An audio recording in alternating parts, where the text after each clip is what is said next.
Awal mulanya kami berkomitmen untuk memberi ASI sebagai makanan terbaik di awal kehidupan anak-anak kami. Ya ceritanya panjang sejak sebelum menikah. Kalau saya pribadi, saya memang belum belajar banyak, cuman meyakini bahwa dalam Islam, dalam Al-Quran, Allah memerintahkan semua wanita, semua ibu-ibu untuk menyusui anaknya. Mungkin sebatas itu saja, sama melihat teman-teman di kantor yang sudah menikah dan punya anak itu memerah ASI. Tapi waktu itu pengetahuan saya masih belum banyak, hanya sekedar pokoknya aku nanti ngasih ASI seperti itu.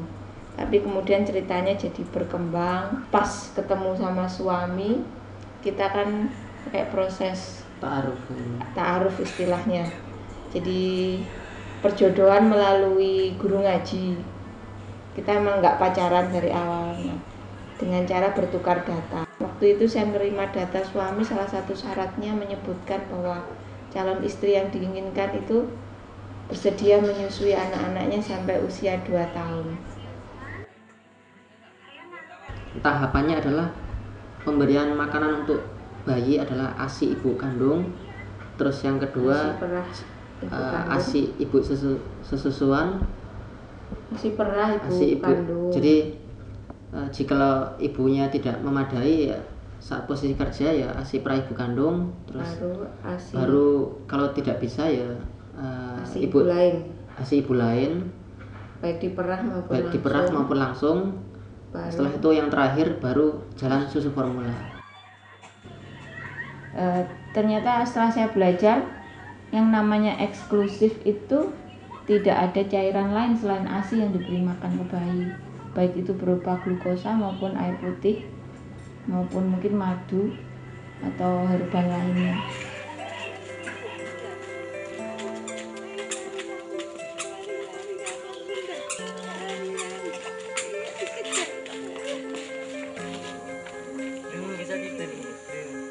Namanya Putri. Buat apa sih?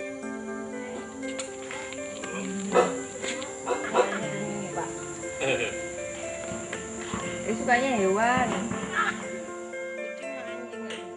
Saya semoyo ini karena yang pertama jelas makanan satu-satunya untuk bayi adalah ASI.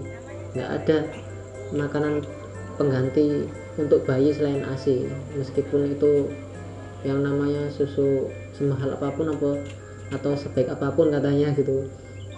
Bahkan katanya terdapat AKG gitu, angka kecukupan gizi gitu di labelnya. Terus ada DHA, ARA, kolin dan lain sebagainya. Itu tetap tidak bisa menggantikan yang namanya ASI sebagai satu-satunya fitrah makanan untuk bayi saja. DHA-nya manusia itu sama yang diproduksi ASI itu tidak sama loh dengan DHA yang diiklan-iklankan di TV itu. Ini saya loh ya, nanti kalau tanya ahlinya lagi mungkin lebih mantep. Jadi nggak ada DHA yang berasal dari ASI yang bisa dibuat formula. Jadi DHA yang ditawarkan di televisi, di iklan-iklan formula itu saya nggak tahu dapat DHA dari mana itu. Mau dikasih bunga itu loh.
Bunda mana? Bunda mana Bunda? Waktu saya tahu positif hamil, yang saya khawatirkan kan kaitannya dengan menyusui. Ternyata kehamilan kehamilan itu menyebabkan produksi ASI pasti menurun secara bertahap.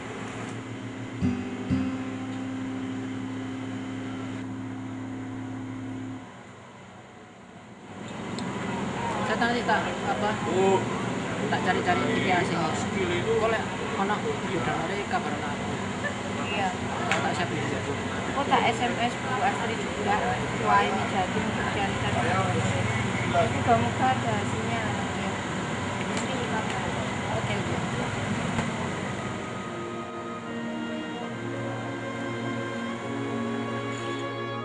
Kita masing-masing membagi tugas. Istri mencari ibu donor ASI, terus saya mencari fikih tentang donor ASI. Yang saya pelajari itu terjadi dua perbedaan pendapat. Kalangan pertama itu ulama bahwa donor ASI itu tidak menyebabkan mahrum atau tidak terjadi saudara sepersusuan gitu ya.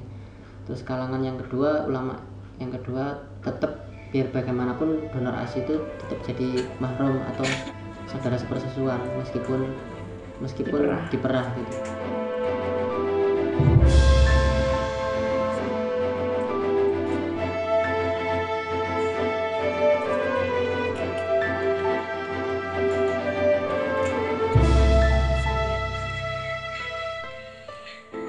Terus oleh ibu donor iya.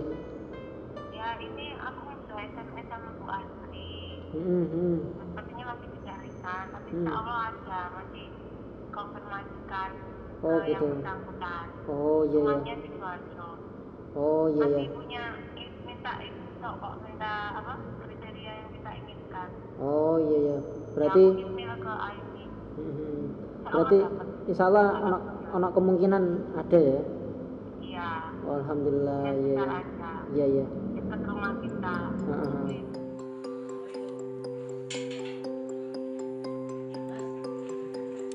Oh iya. Oh gitu ya. Mari silakan duduk dulu. Iya.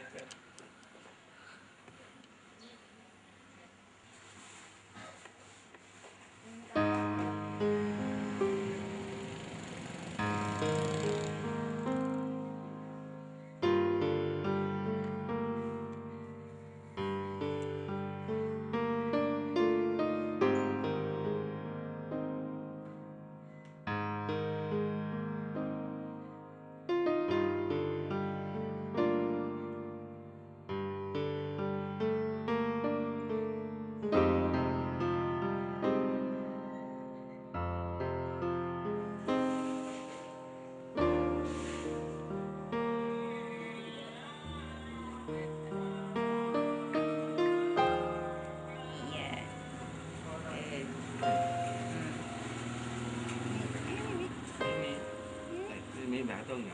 Ini datang ya? Ini ya. Ini dulu ya. Ini dulu. Ya.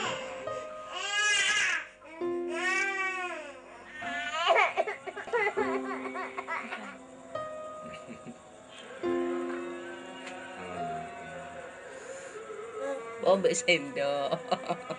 Ya.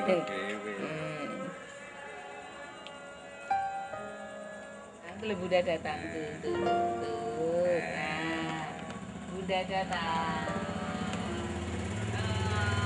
Buddha datang dari mana? Salam. Oh, sayang. Ngantuk ya Mbak. Mie berapa botol tadi Mbak? Habis berapa Mbak? Pinter, nggak cantik. Mie lagi gak? Oh, mie bunda ya, mie bunda nak. Ayo. Oh, banyak. Sekarang minum bunda langsung ya. Mie.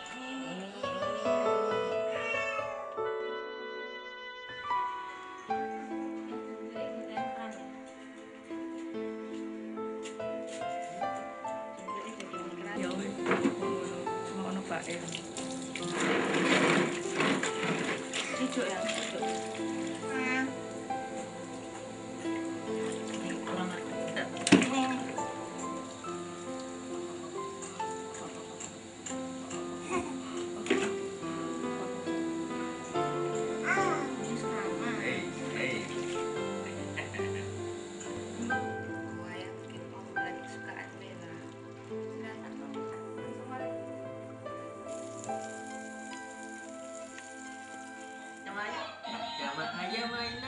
sejak sampai lahir sampai sekarang ya, Mela itu sakitnya ya sakit biasa umumnya anak-anak, cuman alhamdulillah nggak sampai konsumsi obat dari dokter ya, ataupun sampai opname di rumah sakit.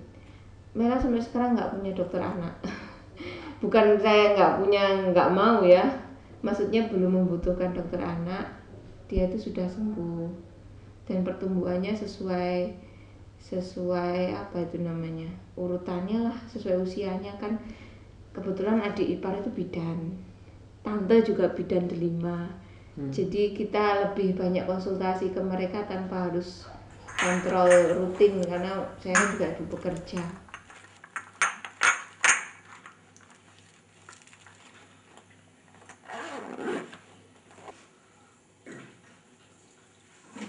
Ya, ambil botol, ambil ASI ya.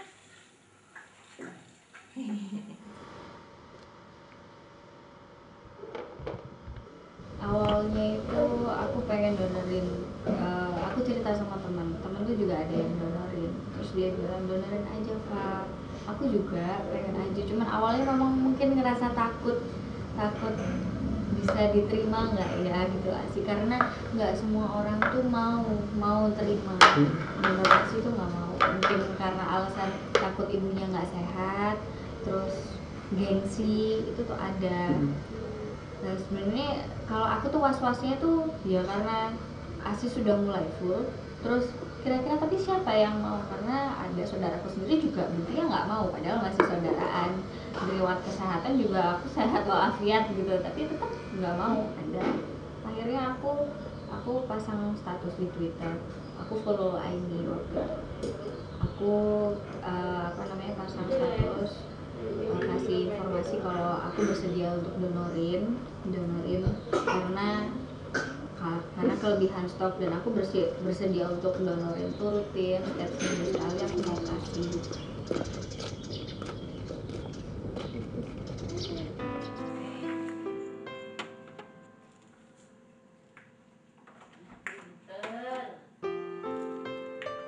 Inisiasi menyusui dini, kunci utama, kunci pertama sukses menyusui.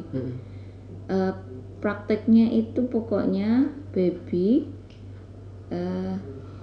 ketika baru lahir itu langsung skin to skin dengan ibunya, kontak dengan ibunya itu biasanya ditaruh di atas dada atau perut ibunya, nanti dibiarkan dia merangkak sendiri untuk ke arah puting ibu dan akhirnya mengenyot.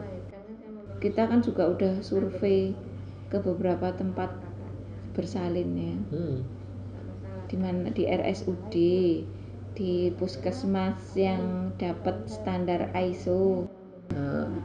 Selain dari kita juga petugas medis itu wajib untuk memberikan dan mensosialisasi dan mendukung tentang IMD dan menyusui. Saya sendiri dapat informasi tentang IMD karena banyak belajar dari internet ya, searching sama yaitu dari ikut kelas edukasi AIMI itu.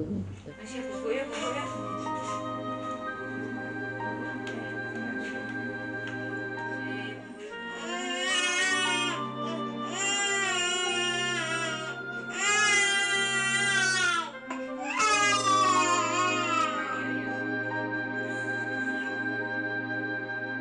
Pulang dari rumah bersalin tuh Mela anak pertama itu lagi gejala flu, jadi super rewel, maunya gendong saya sama nenek saya, jadi ini berat. Rebutan kalau malam, rebutan apalagi pas sakit gitu, jadi lebih rewel lagi. Jadi ya kadang dilema bingung mana yang didulukan, si adik atau kakak. Tapi kita jalani saja ya. Kalau misalnya si adik sih berusaha saya kenyangkan terus tiap 3 jam, jadi nggak minta. Tapi kalau mbaknya itu kan nggak bisa diduga, dia minta ya wis dikasih. Repotnya kalau pas minumin adiknya, mbaknya minta, itu pasti adiknya yang dikalahkan. Kalau misalnya adiknya dalam kondisi kenyang, saya mengalahkan tuh enggak apa-apa mengalahkan adiknya. Tapi kalau dalam kondisi belum minum, terpaksa Mela yang saya ungsikan ke kamar mbahnya. Soalnya kan adiknya baru lahir, minumnya cuma ASI, jadi taruhannya nyawa ini kalau nggak diberi ASI sesuai kebutuhannya. Tapi kalau Mela itu kan sudah besar, ASI itu hanya memang bukan yang utama kalau ASI itu kan. Kalau pas kakak sama adiknya itu di rumah aktif menennya susah, paling dapat 1 botol itu 100 ml sampai 120 ml itu dengan hasil beberapa kali mompa. Jadi prinsip saya kosongkan payudara setiap 3 atau 2 jam, meskipun itu dinenen maupun melalui pompa. Jadi setiap 3 jam waktu mbaknya nggak ada ya, itu adiknya nenen, terus 3 jam kemudian adiknya menennya nggak banyak, mungkin dikit, tetap saya kosongkan dengan pompa. Jadi untuk mendorong produksi, kan supply by demand.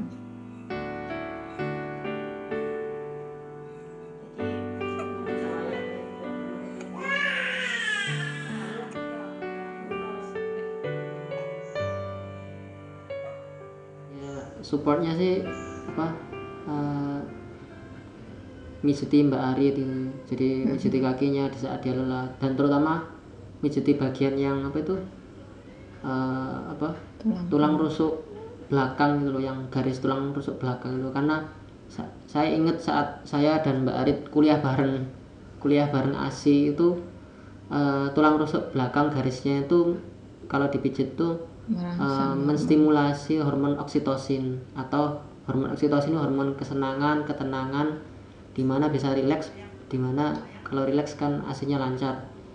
Itu yang pertama. Yang kedua, mungkin mendukung Bapak Lisan tetap berusaha nyusui agar lebih nangis ya. Iya. Jadi dan lain sebagainya. Jadi kan kadang kondisi psikologis baby blues, terutama waktu baby blues syndrome menyerang. Di saat Mbak Aritnya patah menyerah, apa saya bisa nyusui dua-duanya gitu, ya saya nasihati secara lisan, saya motivasi, ya seperti itu.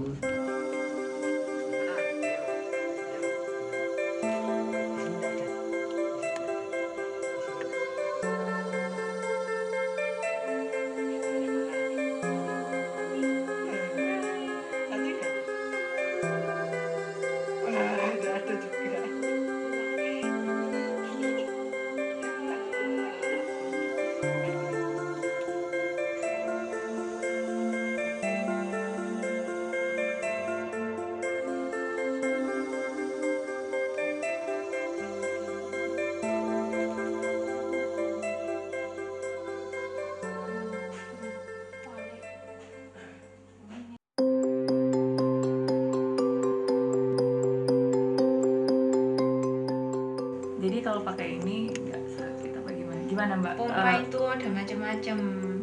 Ada yang ini jenis apa ya, lupa, ungkit apa ya? Kayak pompa kan, kayak pompa ungkit gini. Yang manual, ada yang elektrik. Otomatis yang lebih baik itu ASI ibu, air susu ibu, meskipun dari susu ibu dari ibu lain, bukan ibu kandungnya. Cuman kan kondisi masyarakat sekarang, donor ASI atau susu ibu lain itu tidak populer, kalah dengan pamornya susu formula, iklannya, semuanya itu kan menyebabkan orang nggak tahu, makin nggak tahu gitu loh. Itu jadi, nah kebetulan saya kok ya dikasih tahu sama Allah, dan saya pinginnya ngasih tahu juga orang lain meskipun itu susah sekali. ASI itu normal, jadi ya warningnya, bagi Anda yang tidak memberikan ASI buat anak Anda, itu pertanda tidak normal. Ibuku ngasih aku ASI 2 tahun, aku anak ASI, begitu juga dengan anakku. Bagaimana dengan Anda?